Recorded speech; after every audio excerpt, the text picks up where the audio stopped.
The world changed completely. This little plane didn't. Think about that for a second. Since this airplane first rolled off the line, we put men on the moon. We built the jet engine into a household word. We went from rotary phones to the supercomputer in your pocket. Whole industries were born and died. And through all of it, one machine kept getting built, almost unchanged, year after year after year. More than 44,000 of them. That's not a typo. 44,000. No other aircraft in the history of flight has ever come close. The fighter jets of its birth year are gone, rotting in boneyards or bolted to museum pylons. But this one? You can still walk into a factory today and buy a brand new one, and it looks almost exactly like the version your grandfather could have bought. Same shape, same idea, same stubborn little wing. How does a design from 1956 survive the jet age, the space age, and the computer age without flinching? Stay with me.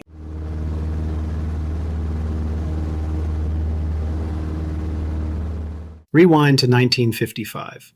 American aviation is obsessed with speed. Everybody wants supersonic. Everybody wants higher, faster, louder. And inside Cessna, a company in Kansas, engineers are quietly working on the opposite problem.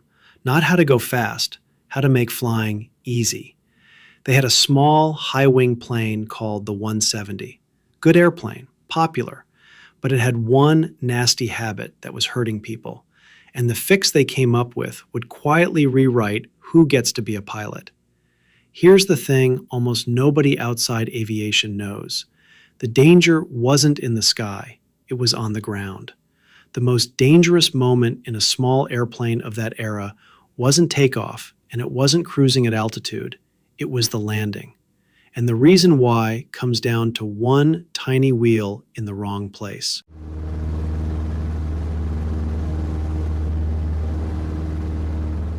So what was the problem? Picture the airplanes of the early 1950s. Almost all of them sat with their nose pointed up at the sky, balanced on two big main wheels up front and one small wheel way back under the tail. Pilots call it a tail dragger. Looks classic, looks beautiful, and it's a beast to land. Why? Because that little tail wheel sits behind the center of gravity. The whole plane is trying to swap ends on you. Touch down even slightly crooked, let the tail get ahead of the nose, and the airplane can suddenly spin on the runway in a violent, tire-screeching loop. They call it a ground loop. At best, it scares you to death. At worst, it snaps off a wingtip or flips you over. New pilots were bending airplanes and breaking bones, doing nothing more exotic than trying to land. Imagine learning to drive in a car that wants to spin backward every time you hit the brakes. That was student flying in 1954.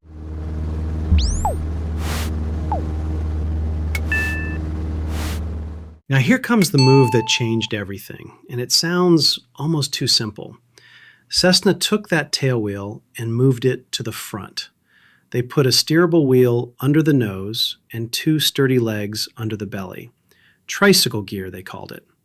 The marketing department dressed it up with a catchy name, Lando-matic, like it was a kitchen appliance. But the engineering underneath was real. With the heavy nose wheel out front, the plane no longer wanted to swap ends. It tracked straight. It rolled where you pointed it.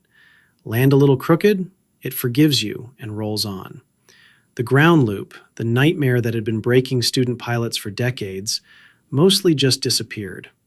They took the scariest part of flying a small plane and quietly engineered it out. And on June 12, 1955, this new tricycle gear machine flew for the first time. They called it the 172.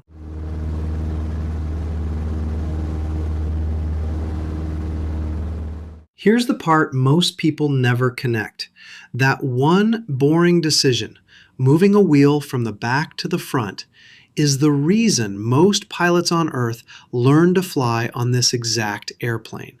Think about what a forgiving plane means for a flight school.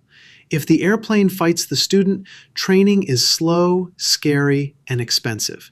Instructors spend their energy just keeping the thing from crashing on rollout.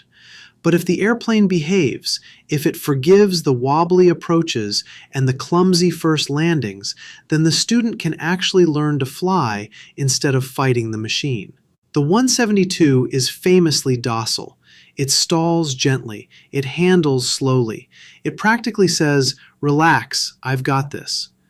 By some counts, around 80% of the pilots flying today first touch the controls in a 172.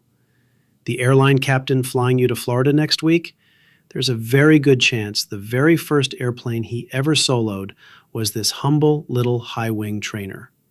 How many machines can claim they trained an entire profession?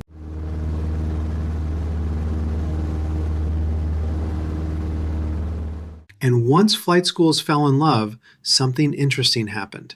The airplane refused to die. Most products get replaced. A better one comes along, and the old one fades out.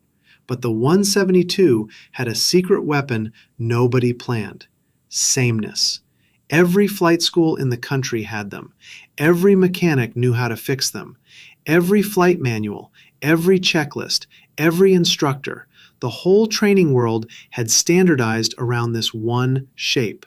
Replacing it wouldn't just mean building a new plane. It would mean retraining thousands of instructors, rewriting every manual, recertifying everything from scratch.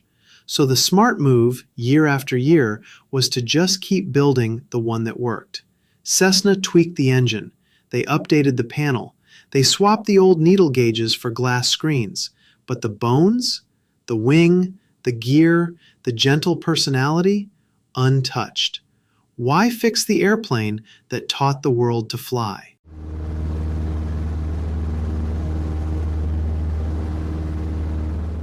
Let me show you just how stubborn this thing is. Back in 1958, two pilots named Robert Tim and John Cook decided to prove how reliable the 172 really was. So they took off from Las Vegas, and they didn't land for 64 days. Read that again? 64 days, 22 hours in the air without touching the ground once. They refueled by flying low over a speeding truck in the desert and hauling up gas through a hose. They passed up food and water the same way. They traded shifts, sleeping in a tiny cabin while the other flew. When they finally landed in February of 1959, the engine had run continuously long enough to circle the planet 6 times over. That record? It still stands today, more than 65 years later. And the plane they did it in still hangs from the ceiling at the Las Vegas airport, right above the baggage claim, where millions of travelers walk under it and never look up.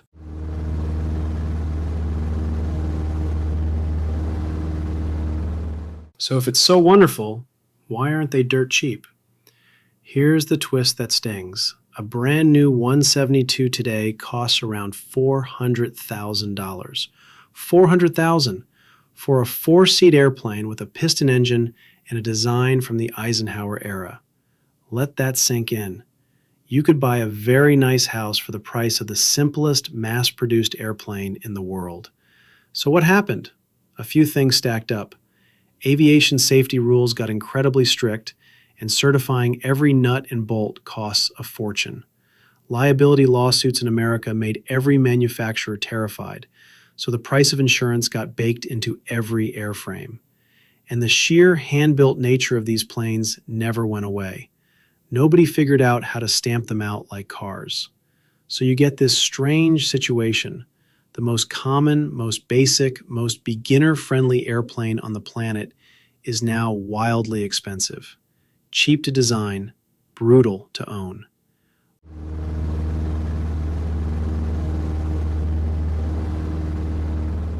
Now here's the deeper question, the one engineers actually argue about. The world tried to replace this thing. Of course it did. Sleeker planes came along, composite bodies, sportier handling, fancier electronics. Newer companies promised the future of personal flying over and over. And almost every time, the 172 outlasted the Challenger. Why does the old design keep winning? Because in a trainer, boring is the whole point. You don't want an exciting airplane to teach a nervous 19-year-old in. You want a predictable one that does the same gentle thing every single time, one that forgives. The 172 isn't the fastest or the prettiest or the most advanced. It's the most trustworthy. And when you're betting your life on a machine while you're still learning, trustworthy beats exciting every single time. Progress kept showing up with something flashier. The market kept choosing the plane that simply wouldn't scare anyone.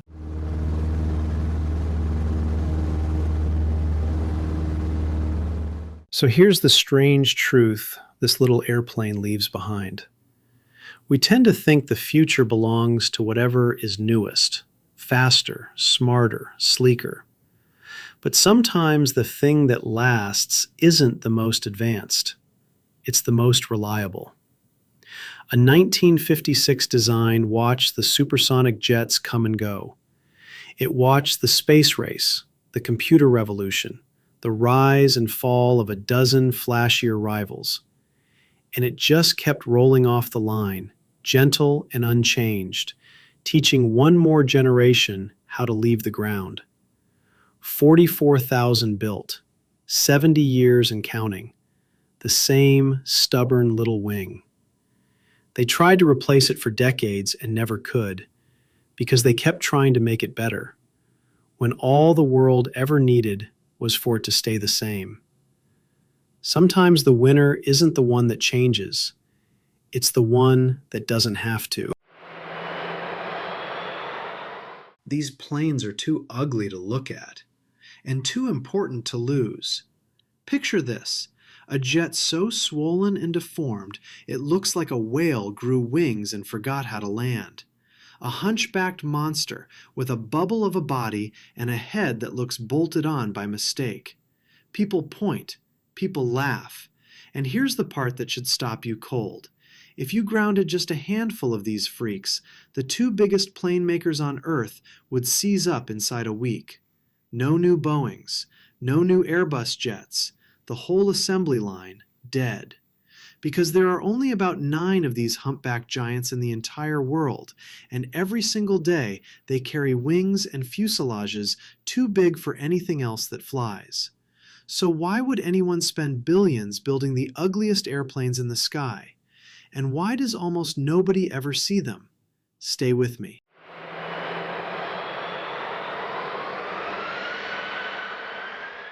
Rewind to the early 2000s.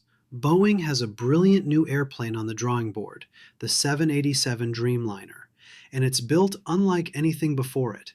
Most of the plane is made of carbon fiber, not aluminum.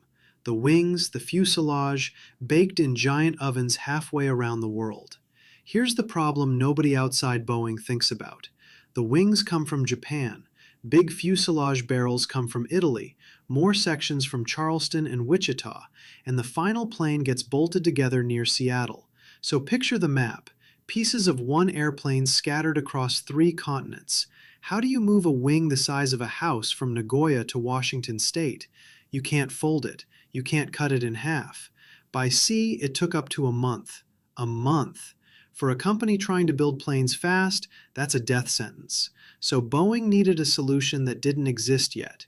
They were about to build one of the strangest machines ever to leave the ground.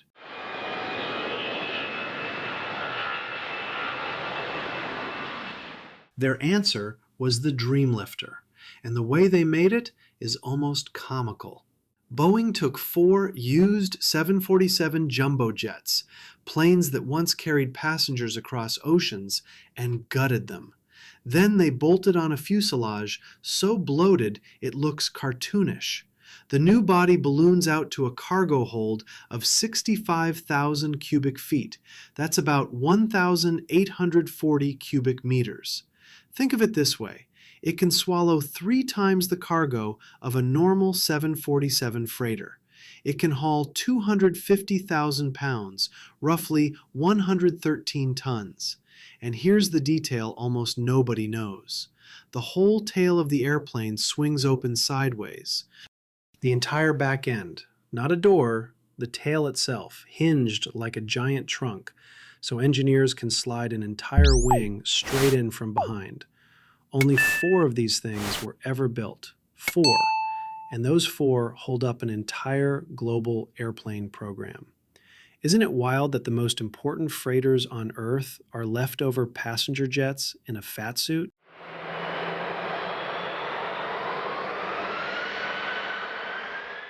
Now think about what that actually means for a second. 4 airplanes. That's it.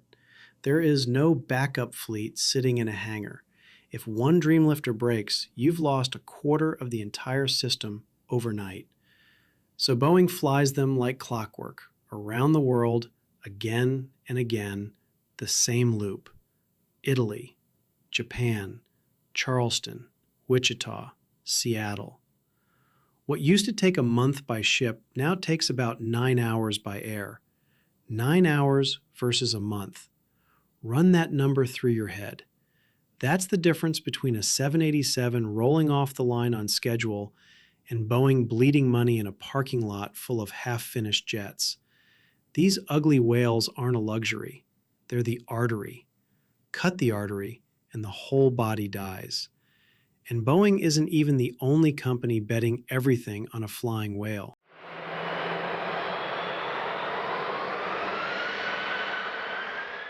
Across the Atlantic, Airbus had the exact same nightmare. Their planes get built in pieces too, scattered across France, Germany, Spain, and Britain. Wings in Wales, fuselage sections in Germany, final assembly in Toulouse and Hamburg. So Airbus built its own monster, and honestly, it might be even weirder looking. They call it the Beluga, named after the whale, because that is exactly what it looks like.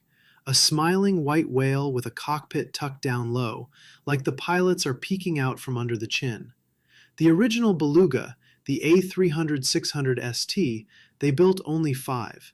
5 planes holding up all of Airbus. And for years, those 5 whales did the impossible, hauling enormous wings and body sections between countries every single day. But here's the twist. Airbus kept building bigger planes, and eventually, the whale wasn't big enough to carry the very parts Airbus needed it to carry.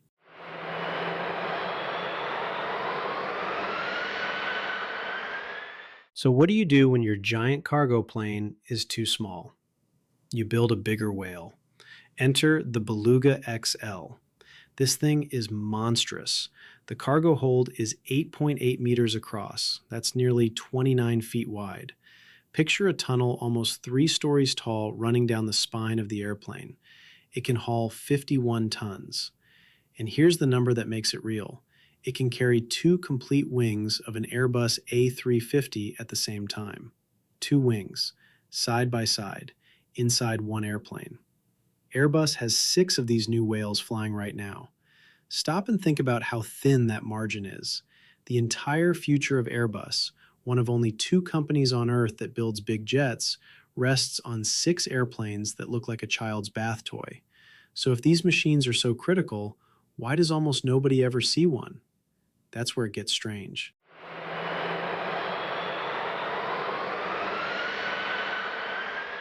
Here's the quiet truth almost nobody mentions. These whales fly in the shadows. They don't carry passengers, so they're not on any schedule you can book. They don't fly into the big, bright terminals where you wait for your flight. They sneak into cargo ramps and factory airfields, load up in the dark, and slip away. You could live your whole life next to an airport and never once spot one. And the companies kind of like it that way. Think about it from Boeing's side. Would you want the whole world watching the single most fragile link in your supply chain? Every flight is a gamble. Weather, mechanical trouble, one bad day, and a billion-dollar production line stalls. So these planes do the most important job in aviation, in near total silence. Until, every once in a while, one of them screws up in the most spectacular way imaginable. And that's exactly what happened on a November afternoon over Kansas.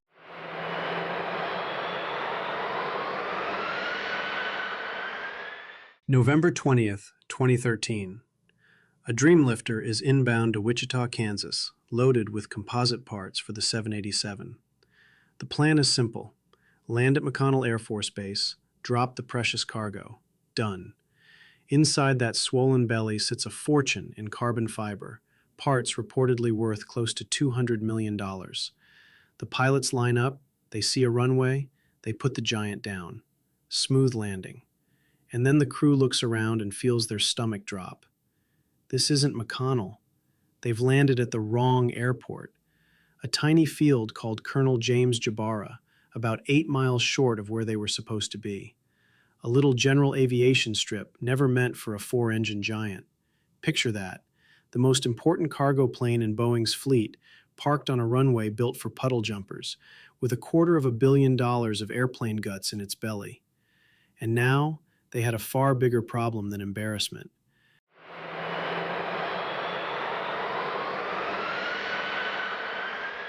Because here's what nobody on the ground realized at first. Getting the whale down was the easy part. Getting it back up looked nearly impossible. A loaded 747 needs a long runway to take off. A lot of runway. And little Jabara's strip was dangerously short for a jet that size, especially fully fueled. So engineers ran the math overnight, and it was brutal. Could this giant even leave? The next day, a fresh crew flew in. They stripped the margins to the bone, calculated every foot, and waited for the right conditions.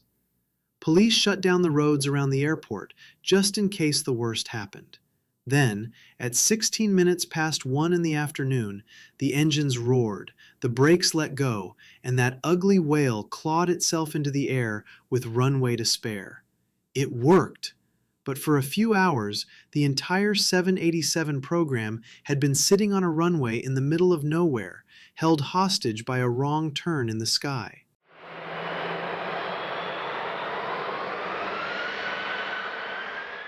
So step back and look at what these machines really are. Not beautiful, not famous, not something you'll ever buy a ticket on. Just 9 or so hunchbacked giants, quietly doing a job no normal plane can do. Without them, the 787 stops. The A350 stops. 2 of the most advanced airplanes on Earth, grounded, not by some dramatic crash, but because a wing couldn't get from one country to another. Isn't that the strangest thing about modern flight? The planes everyone admires only exist because of the ones nobody wants to look at. We celebrate the swan and forget the whale that carried it. The ugliest planes in the sky hold up the prettiest ones. That's not a flaw. That's the whole secret.